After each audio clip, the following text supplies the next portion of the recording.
Who gon' take it there? Who gon' take it there? Who gon' take it there? Who gon' take it there? Electricity, electricity, electricity, electricity. You know what's in the air. You know what's in the air. You know what's in the air. You know what's in the air. It's possibility. It's possibility. It's possibility. It's possibility. All right, so Hassan Piker has been once again embroiled in some drama over the past couple days. He pissed off the liberals in a conversation talking with Jennifer Welch, who is the I've Had It podcast lady, who I guess is a liberal, but she leans a little further left than that, definitely more sympathetic to the further left type arguments, and that was the kind of conversation they were having here. But she asked if in 2028 it was JD Vance versus Gavin Newsom, who would you vote for? Hassan said he would vote third party. So that surprised Jennifer Welch in the moment a little bit, although she did seem to understand what he was saying, but people have been jumping down his throat about it ever since, going back and forth. Honestly, this is a pretty tried and true type of discourse. We've seen this before. The main thing to highlight here is that this is not going anywhere, and different versions of this are going to keep happening. Different iterations of this are going to keep happening depending on how the situation changes between now and the midterms, and then the midterms and the next election. So I just want everybody to keep track of this discourse and to have a plan for when it comes around next election cycle. Whatever you think should happen, whether it should be a DSA type candidate who gets elected in every place possible in the midterms and in the general, or if you think that electoralism is not the answer, either way, the election is going to happen and these conversations are going to rear their head again. So being prepared for that is a good idea. So here is the clip of the podcast where Hassan said he would not vote for Gavin Newsom. Who do you vote for, JD Vance or Gavin Newsom? Well, I'd have to vote for Gavin Newsom, Me of course, too. 100%. I wouldn't blink. What about you, Hassan? I'd probably vote third party. You would? Oh, yeah. I mean, at that point, it doesn't even matter. Like, because my policy on this is the same as, like, my refusal to endorse Kamala Harris. The reason why I did not endorse Kamala Harris was because she did things that were not only unproductive, but also unconscionable. And I still stand on that. I still talk about it all the time because people constantly bring it up. They're like, you didn't sufficiently like promote Kamala Harris. You're the reason why she lost. And I'm like, I am incapable. There is no singular force in this country that is capable of making or breaking an election. And if that was real, then it is the most idiotic thing not to listen to my demands. But everybody knows that that's not real, right? Mm-hmm. If I had this singular force to be able to make Kamala Harris the president, then Kamala Harris should be coming to me every day and being like, let me do a collab with you, please. Totally. Right? That's not the case, of course, and they know it. That's why they didn't do it. But the campaigns are always responsible for whether or not they are able to win the crowds, win the population over, and you know, combat against the couch. Not necessarily even against the Republican Party, but usually you're fighting against the couch, people who just don't go out and vote. And for me, the way I see it is if the Democratic establishment makes this decision one more time, just as they did with Hillary Clinton, just as they did with Kamala Harris, and in some ways just as they did with Joe Biden as well, which led to Trump too, then they just don't care. And there's not much I can do. Let me tell you something. I agree with everything you say, but as a person who lived in a red state for 50 years, I would crawl through 10 feet of concrete to vote for Gavin Newsom, even though I think he's duplicitous, a hypocrite, a thirst trap, hungry for power, all of the things that you say, and harms the Democratic Party and sets the psychological soil to be more prey to fascism. All of that I agree with. But there are so many young, queer, black, brown, marginalized people in red states. And even though this corporate Democrat is, you see it in a long-term game. In the short-term game, a President Newsom over a President JD Vance means that these people have some protection, because these red states, like, here's what has happened in red states. The Democratic Party abandoned the 50-state strategy.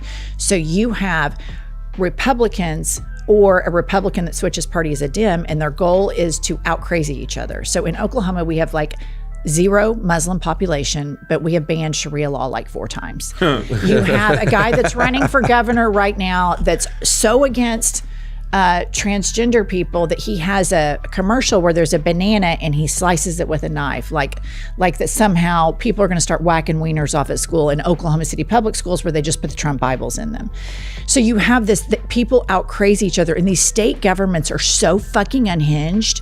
When you live in California, or New York, where I live now, you lose touch, even before Trump, of how diabolical these unhinged right-wingers are. And I agree with you. I think Gavin Newsom has committed political suicide. I think Kamala started off her campaign well, and she should have stayed to the left and leaned into it. They all thought she was liberal anyway, so why not just lean into it? Yeah. But I would enthusiastically crawl through 10 feet of concrete for all of the marginalized people. Do you feel like the Democrats know that, and that's why they get away with their ineptitude? 100%. Yeah, so nothing that's being said here is all that surprising, but people are a little up in arms about it at Hassan because of a lack of willingness to vote for Gavin Newsom. So the dynamic here is very simple. For people who are mad about that, they're frustrated that there's not an objective difference in Hassan's mind, that Democrats are better, and they also view people who think that way as being somewhat complicit in Trump being able to win, someone like Trump being able to win. The left side of this is sick of voting for Democrats that are complicit in this same system of corruption. Now, the thing is, people are starting to recognize the system of corruption a little bit more. And it is true that policy-wise, on the whole, Democrats tend to be better than Republicans, but it's also true that that difference is pretty marginal. And so what happens is people see the more structural policies happening anyway. And Gaza was a really huge example of this, because it's a type of warfare that's been happening for a long time. But the brazenness of which Israel just wanted to level Gaza, US facilitated it, and no matter how much resistance took place, liberals and anybody who's mad or upset feels like Hassan should be more willing to vote for Gavin Newsom, or that this is the wrong message right now, should remember the fact that Democrats were in power the entire time that happened. And it showed that the politics as usual of our country is kind of, it exists to serve that end, to do things like that, because it's profitable and it ultimately serves our interests on the world stage, from a capitalist perspective and from an expansionist perspective. Israel controlling that land in Gaza, being able to monetize it and turn it into a gathering place for various rich people from all around the world, that benefits the United States. So that's why Biden was as willing to facilitate that end as any Republican would have been. So not offering a departure from that style of politics as a starting point is just a fatal mistake for the Democratic Party. If the Democratic Party nominates Gavin Newsom, what you're saying is that the policy on the domestic front might be marginally better, marginally at best, but the structural problems are not going to change because Democrats are not ambitious enough to attack structural problems. They're just not. They haven't. Barack Obama was the one who said he was going to do it. He ran on it and he still didn't do it. So what does that mean? That means running on saying I'm going to structurally change this isn't enough. You have to have a vision for what type of policies would structurally change this country and a commitment to that, because it's all possible. None of it is impossible. The government is awesomely powerful, and economically there's always adjustments to be made. But I think it's clear to people that inequality-wise, we're going in the wrong direction. And so here Hassan is asked if there's anything that would make him vote for Gavin Newsom, any reason that he would do it. And he shows that he's not single-minded about this and even is somewhat fair to Gavin Newsom. So here's that as well, just so you can see that. What would it take for me to actually vote for Gavin Newsom? Because it's not like I'm never going to vote for Gavin Newsom. But if he fucking turned around and was like, I'm going to stick it to the Republicans regardless, I'm going to actually punish the Republicans that have actually engaged in corruption. If he earnestly changed his policies on homelessness, instead of fucking combating homelessness as a aberration that must be forcibly excised, sometimes directly by his own hand, instead he actually had a robust housing policy that combated the reasons as to why homelessness exists and persists. If he actually had not vetoed Medicare for all in his own fucking state, because there's good things about Gavin Newsom that I have also openly revealed. He is far better than the National Democratic Party when it comes to prison reform. I know that there's a lot of ultras in here that will get mad at me for saying that, but I grade politicians on a fucking curve, okay? And as far as the National Democratic Party goes, Gavin Newsom unironically has been better at prison reform in general, even though California is still fucking, there's still so many issues with the criminal justice system in the state of California. It's not even this ideological divide broadly, even though that ideological divide obviously exists. In this circumstance, it's literally them saying, no, we don't want more Zoran Mamdanis. Oh, God forbid we get more Zoran Mamdanis. That's what it is. All of it reduces to, I will vote blue no matter who. Great. That's awesome. Let's get your fucking commitment to voting for whatever the leftmost candidate is then. Because I think that the leftmost candidate is the most electable candidate. There's only one Zoran. It's much easier to hamstring his agenda and say, look, it didn't work, but there are a bunch of Zorans. People will start to wake up. Exactly. That's what the fucking real problem is. They are absolutely terrified. These centrists are absolutely fucking terrified that there is going to be a wave of candidates. There is going to be a wave of left flank candidates that come out of this midterm battle. And they are literally shitting bricks right now because the primaries are upon us. Yeah, so I mean, that's pretty balanced. And this is what he said in the aftermath of getting a ton of shit about this, where he did double down, but also, fleshed out his perspective more. And he'll probably have a lot of conversations about this with different people going forward. Some of the people stirring this up are bad faith. Some of them are good faith. But ultimately, this conversation, like I said, is just going to reiterate itself many times. So I think that the best way to think about it, rather than getting frustrated at whoever is thinking differently than you about anything, because there's a lot of diversity of thought when it comes to this. Some people think very stupidly. Some people think that the left-wing perspective of wanting the Democratic Party to feel pressure from outside itself, not just we want the Democratic Party to do this, but we are going to vote for it anyway, but rather the left flank turning into a flank of the electorate that is willing to not vote for Democrats. What that means is that Democrats have to offer them something in order to win.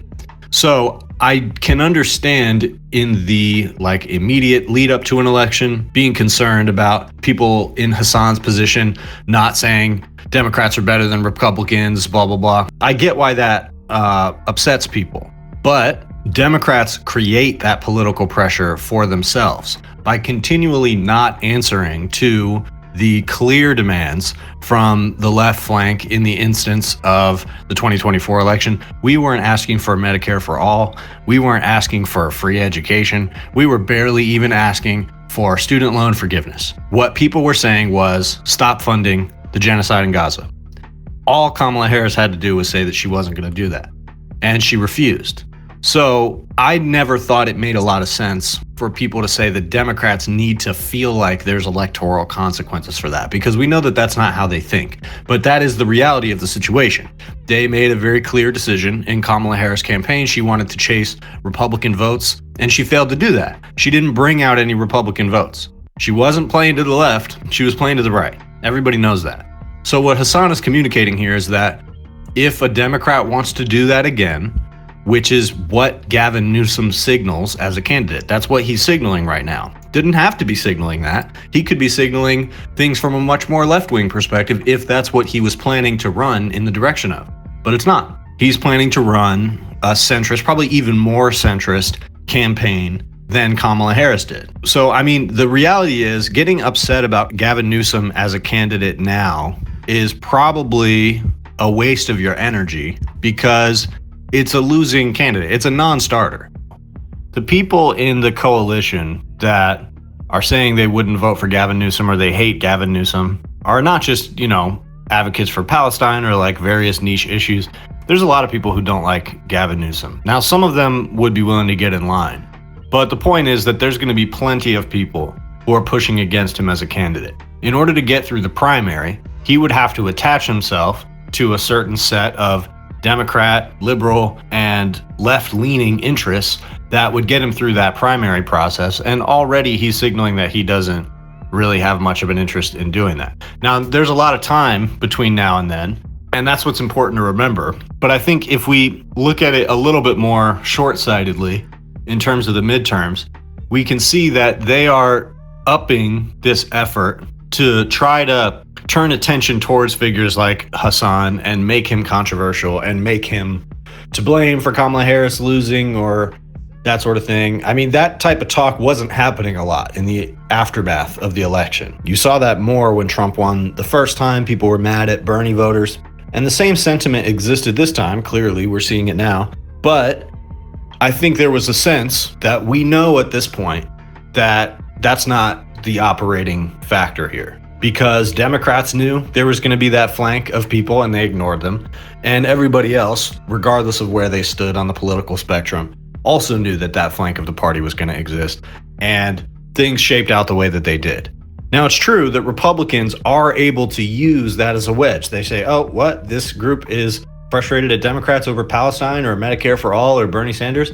Okay, well, we're just going to drive the wedge. We're going to, engage in saying things like, I can't vote for Democrats because blah, blah, blah, blah, blah. And they drive the wedge. That's what they do. It's objectively true. But it's the easiest wedge in the world to not exist. And if Democrats as a party have any hope, they need to paper over that wedge. And the only way that's going to happen is to throw the billionaires under the bus. The billionaires are the minority that need to get thrown under the bus. Because the one thing about the Democratic Party that is formidable, and I've said this before, and the left needs to not ignore this. The thing about the Democratic Party is that it has a strong coalition of many minority groups, oppressed groups, and different pockets of the country. Not all of them are minority groups, but many minority groups in the country strongly support Democrats distributed throughout the country because Democrats are the ones that they can count on to consistently show up and advocate for their rights. And so that's what Jennifer Welch is saying here when she's talking about trans people and Black people and immigrants that depend on Democrats. And that's true, they do. And that relationship between those voters and those elected officials is strong, and it's not necessarily one that doesn't deliver back to the voter. So it's up to the left flank to not just convince more and more people that those corporate Democrats are not across the board providing their end of the deal, because most people have a sense of that anyway. But there's a strong sentiment amongst many different communities out there that the Democrats are the only ones that are going to stand up for their rights more so than Republicans. So the left flank, whether it's in the Democratic Party or from outside, is going to have to present a leader that is capable of communicating to that broad base of people, working class people, slightly above working class people, slightly below working class people, which at this point lean towards Republican. So being able to communicate to those people that you have their interests in mind and that you're interested in shaping society based on the kind of concerns that they have is the mission of any politician. And the reason Donald Trump was able to defy all odds and people counting him out of the game is because he recognized that creating that rapport with the average random voter and figuring out those kind of narratives that were bouncing around in communities throughout the United States and seizing on that regardless of what the political establishment wants the political narratives to be. That is how you create that type of political energy that builds momentum. And Democrats aren't able to do that because they focus group too hard and they focus too much on what is going to ride that political tightrope the best. And people are sick of politicians that ride the tightrope. And that's why people groan about Gavin Newsom, because he's too much of a politician. Honestly, I think the worst thing about Gavin Newsom, other than certain specifics about his record and just the terrible way that he's presented himself as of recently, I think the worst thing is just his baggage. Is that he's been doing this too long, so he just naturally seems corrupt because of that. Plus, he has like an ingrained, entrenched perspective about how all this stuff works and how it's going to be done. So I think he's a pretty powerful operator. I think that he could get some things done on the political side.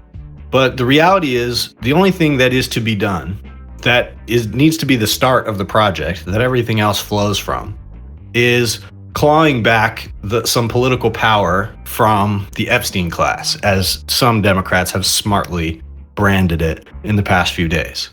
That's the main political project right now, because clawing back power from those entities and relying less on the insurance lobbies and the pharmaceutical lobbies when it comes to shaping your policy That's what's going to allow for the Democratic Party to connect more with its voter base. So you need a leader who's going to erode those connections between Democrats and big business. That's just what you need. And the only hope at that point is to build up a grassroots approach. So that's the winning strategy when it comes to Democrats. And if you really like Gavin Newsom for some reason, then you should focus on convincing him to do that, because otherwise, I promise, he's not even getting through the primary. Me too close to, too much to do. The mission is too crucial. Shout it out from the rooftops until I lose vocals. Who gon' take it there? Who gon' take it there? Who gon' take it there? Who gon' take it there? Electricity, electricity, electricity, electricity.